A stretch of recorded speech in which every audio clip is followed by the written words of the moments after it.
Looks good.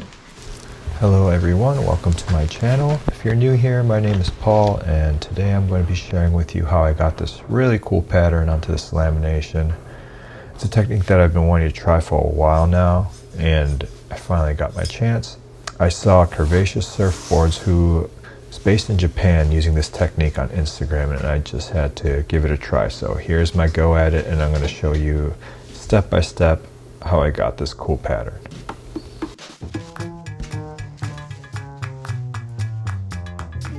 Okay, first, the key to getting this effect, you can't just use any ink or pigment.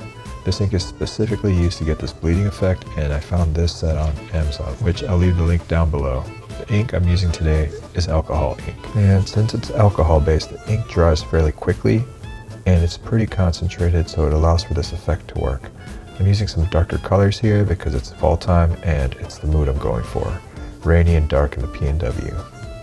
The other component I'm using to get this effect is acetone, and I think you can use isopropyl alcohol, but I haven't tried it yet, so if you've tried it, let us know in the comments below if that works too. I'm also using a blunt tip syringe so I can control the flow of solvent, but you can also use something like this. This is what Curvaceous Surfboard uses. I didn't have one of those, so I just used what I had. You can probably also use a spray bottle and get different types of effects. When the solvent hits the alcohol, it bleeds, and that's what gives it this effect. And you can really play around with adding different types of ink colors and bleeding them together, but this one I want to keep simple since it was my first time around.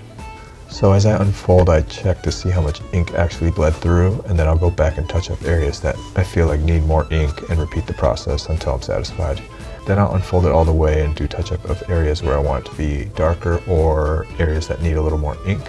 It's all personal preference. Even with how much acetone you put on it and how many times you bleed a certain area together, you choose what you like. And another thing, do this on a surface that you don't mind getting ink on. I did mine on another blank that's going to get skimmed anyways, and you can see that it bled through. Or maybe you could incorporate the bleed through as part of the design. If you do it on the board you're about to laminate, it could look cool too.